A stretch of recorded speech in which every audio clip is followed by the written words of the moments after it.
నాయన ఈ కేంద్ర మంత్రి బీజేపీ నాయకుడు బండి సంజయ్ కొడుకు బండి భగీరథ్ కేసు వినే ఉంటారు మీరు. బండి సంజయ్ గారేమో కేంద్ర మంత్రి, వాళ్ళ అబ్బాయి గారేమో ఒక మైనర్ బాలికని హత్యాచారం చేశాడు అనేది కేసు.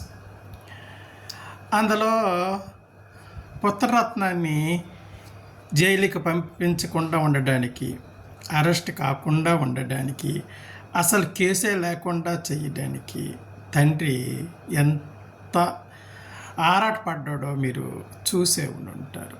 మీరేంటి, ప్రపంచం మొత్తం కూడా చూసే ఉంటుంది.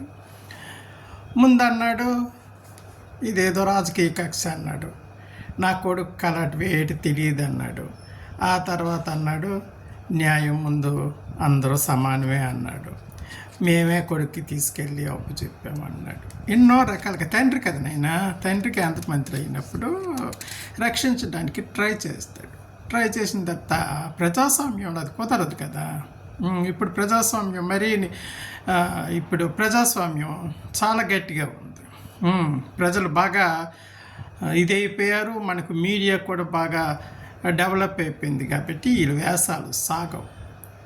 ఎంత ప్రభుత్వం పోలీసులు ఒకటైపోయినా సరే ఈ ప్రజాస్వామ్యంలో ప్రజల ముందు వీళ్ళ ఆగడాలు సాగవు అనడానికి ఉదాహరణ ఈ కేసే మీరు పరిగణలోకి తీసుకుంటే మీకే తెలుస్తుంది.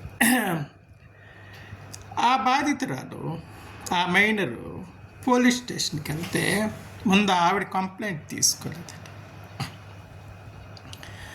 ఈ భగీరథ్ గారికి ఫోన్ చేసి చెప్పారట, ఇన్ఫామ్ చేశారట, కేసు ఈ విధంగా ఉంది, మీరే కేసు పెట్టండి ముందు. నాయన పోలీసులు ఎలాగొన్నారు తెలుసుకున్నారా? ఓ బాధితురాలు వెళ్ళి నా మీద అత్యాచారం జరిగిందే నా తల్లిదండ్రులతో వెళ్ళి కంప్లైంట్ ఇస్తే ఆవిడిది తీసుకోలేదట.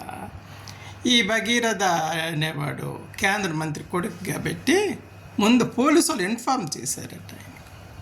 ఇలాగలగా వచ్చారు, తీసుకోవాలా వద్దా, మీరే ముందు రండి, మీరే ఇవ్వండి ఏదైనా కంప్లైంట్. తిరిగి వాళ్ళ మీద వీళ్ళు కంప్లైంట్ ఇచ్చినట్టు స్థితికి తీసుకొచ్చారు పోలీసు. అయితే ఇటైనా అటైనా ఏదైతే ఏమి ఆఖరికి ప్రజాస్వామ్యంలో ప్రజలు ఒత్తిడికి ఈ రాజకీయ నాయకులు లొంగినట్టుకున్నాడు కాబట్టి మరి తప్పదు, లొంగకుండా ఉండకూడదు, అవ్వదు అని తీసుకొచ్చి అయ్యగారికి అప్పు చెప్పాడట. అప్పు చెప్తే జ్యుడిషియల్ కస్టడీకి 14 రోజులు పంపించారు. నైనా ఇది ఒక బాధితురాలు కథ, అత్యాచారం చేశాడు ఈడు అనేసి చెప్పారు. అదే ఒక సామాన్యుడికైతే ఇంత రకంగా ఇంత టైము వాళ్ళు ఇస్తారా, వింటారా పోలీసులు?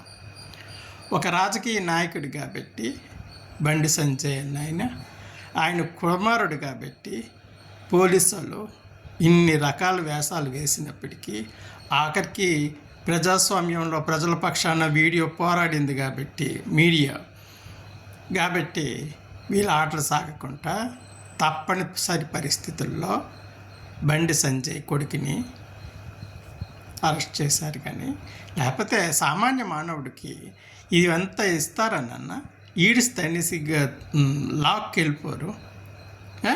అదే ఉన్నోడు రాజకీయ నాయకుడు అయితే న్యాయ వ్యవస్థ ఎలా ప్రేయర్ చేస్తుందో, ప్రభుత్వాలు ఎలాగ పనిచేస్తున్నాయో చూడడానికి కేసు చాలా వింతగా విచిత్రంగా కూడా అనిపిస్తుంది.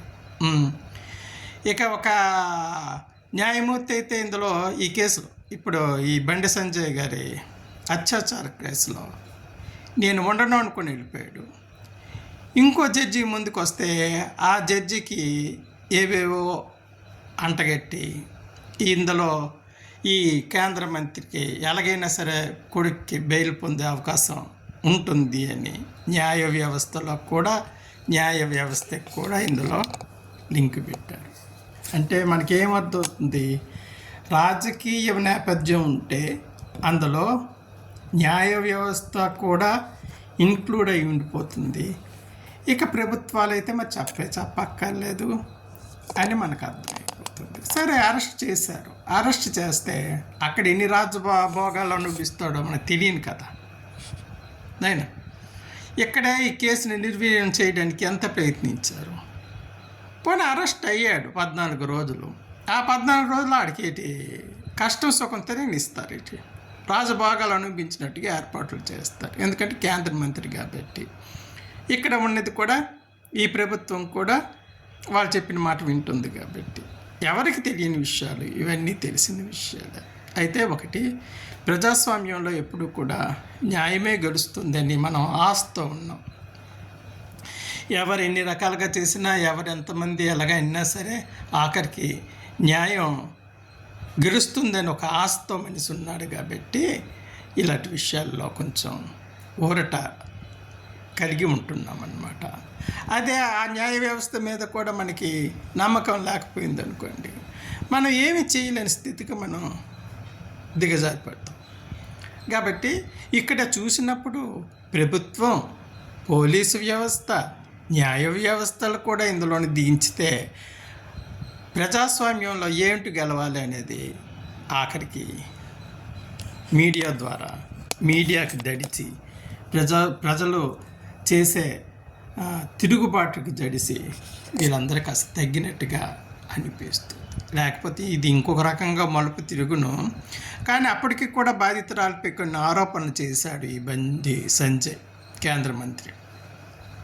అవేంటి అంటే వాళ్ళకు ఏంటంటే డబ్బులు ఇచ్చారట, ఆమె మైనర్ కాదట, డబ్బులు ఇచ్చారట, చాలా చాలా ఆరోపణలు చేశారు ఇందులోనే.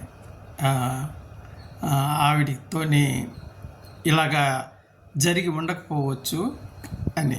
మరి ఇదేంటో లోతుగా వెళ్తే కానీ ఈ డబ్బులు ఇవ్వడం ఏంటో, వీళ్ళు అడగడం ఏమిటో అవి ఆధారాలతో సమర్పిస్తే కానీ మనకి తెలియదు. అవి కూడా ఈ బండి సంజయ్ దగ్గర ఉన్నాయట. ఈ బాధితురాలు డిమాండ్ చేసినవి ఉన్నాయని సంజయ్ అంటున్నాడు.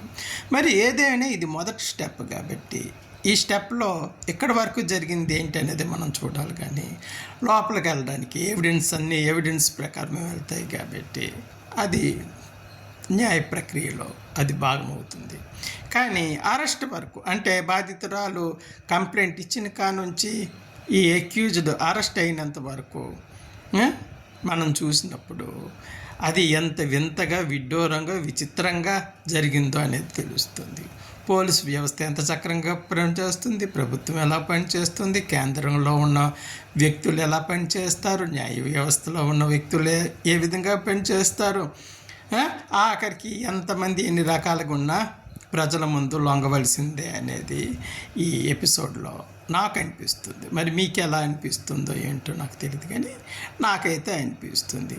బాధితురాలకు ముందే వీళ్ళు కంప్లైంట్ ఇచ్చారంటే, అంటే ఈ కేంద్ర మంత్రి కొడుకు కంప్లైంట్ ఇచ్చాడని అంటే మరి ఏ విధంగా అర్థం చేసుకోవచ్చు. బాధితురాలు వచ్చింది, ముందు ఆ బాధితురాలు కంప్లైంట్ తీసుకున్న తర్వాత వాళ్ళకి పిలిపిస్తారు. అప్పుడు వాళ్ళు ఏదైనా చెప్తే వాళ్ళకే ఆ విధంగా కంప్లైంట్ ఇవ్వండి అని అనడం సహజం. కానీ ఈవిటి రోజుల పాటు గంటల పాటు ఆ ఎండలోని దీనిలో ముంచేసి వీళ్ళకి ఇన్ఫార్మ్ చేసి వాళ్ళకు అనుకూలంగా ఏదో మాటలు చెప్పి అవన్నీ అయిన తర్వాత